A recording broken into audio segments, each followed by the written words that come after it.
Like and subscribe to Migrate Mix for more insights. What if Nigeria never got independence? What if the British flag never came down in 1960? It is a question that feels wrong to ask, almost like a betrayal. But in the quiet moments, in the middle of a traffic jam in Lagos that hasn't moved for hours, or after hearing another story of stolen government funds, some people might whisper it. They might look at an old black and white photograph of a colonial-era city, with its clean, orderly streets and uniformed officers, then look at the vibrant, chaotic market and the often struggling neighborhoods of today. They see a picture of calm from the past and compare it to the storm of the present. The contrast is sharp, and it forces us to confront a deeply uncomfortable thought. This is not about wishing to turn back time. Before we can even begin to compare systems, we must first state a fundamental truth. British colonialism was a system built on dominance, exploitation, profound cruelty. Royal Niger Company. British Crown drew lines on a map that ignored ancient kingdoms and ethnic bonds, forcing hundreds of different peoples into a single entity for administrative convenience. They seized resources, imposed taxes on people who had no say, and used force to crush any resistance. This history is written in blood and trauma. To ignore it would be to dishonor the memory of all who suffered.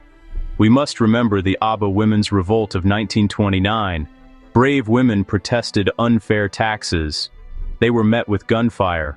Remember lands taken, cultural practices belittled, futures decided by men in London. The colonial mission was to extract wealth and power for Britain. A powerful image of the colonial era is administrative order. The British brought bureaucracy, with meticulous records and rules creating a sense of predictability. For some, this looks like a lost paradise compared to the chaos of post-independence Nigeria. But the idea that colonial officials were truly accountable is an attractive myth. Today, elections are often marred by rigging, and politicians may view the state treasury as a personal bank account. This view is dangerously simplistic. Colonial order was designed for control, not public good.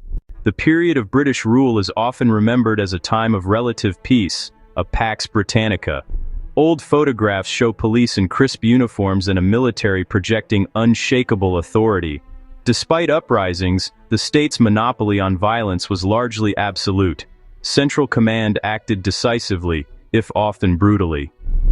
For many Nigerians today, the contrast is stark. They face threats from Boko Haram, armed bandits, kidnappers, and separatist violence. The state often seems overwhelmed, unable to protect its citizens. Some wonder if a disciplined, centralized colonial command would have prevented such extremism from taking root, imagining swift, ruthless action. But that vision ignores the nature of that colonial peace. It was a peace of submission, maintained through fear. The very conquest and arbitrary borders planted seeds of today's conflicts. It was the quiet of a prison yard, not the peace of a free society. Nigeria is a prime example of the resource curse. As one of Africa's largest oil producers, it has generated hundreds of billions since independence, yet most people live in poverty. The wealth has fueled corruption and dependency, not a better life. Nigerians look to Singapore, which became a global powerhouse, or Botswana, which managed its diamonds responsibly. This raises a painful question. If Nigeria had remained under British rule, could its oil have been managed better, turning it into the Singapore of Africa? A British administration might have enforced stronger contracts, created a wealth fund, and curbed corruption.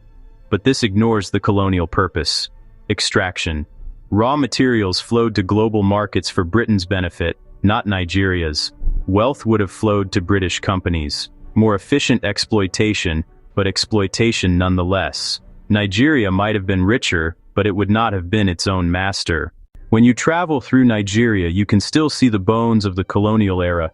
Old railway lines to the ports, sturdy government buildings, post offices, bridges, many still in use, testaments to a different standard of construction.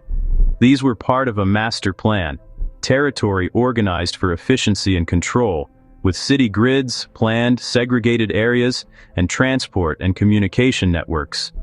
Imagine if railways were maintained and expanded after 1960 under continuous British planning.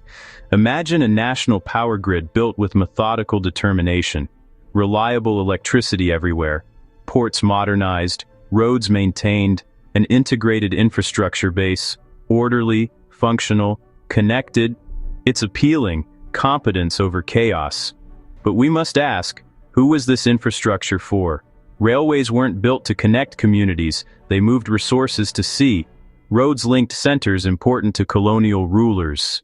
Continued development under that model likely deepens extraction. An efficient colony, not necessarily a nation for all. We have weighed the practical things: order, security, money. But a nation is more than its roads and bank accounts. It is its people, its identity, its voice. Here, the argument for British rule collapses. The greatest cost of colonialism is the loss of freedom and self-determination.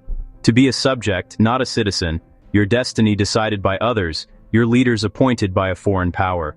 Local languages and culture are relegated to the shadows. An education system glorifies the empire, not local heroes. The economy serves foreign interests. This is a deep cultural wound, a stranger in your own land. In the end, the question is this: is quiet servitude better than loud, messy freedom?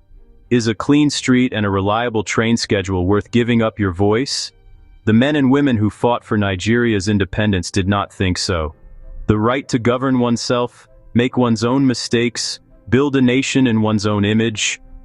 While the journey has been hard, that choice defines the nation. Would Nigeria be more orderly under British rule? Perhaps. But it would not be Nigeria. Would Nigeria be more secure, more prosperous, more stable, or a nation without its own voice?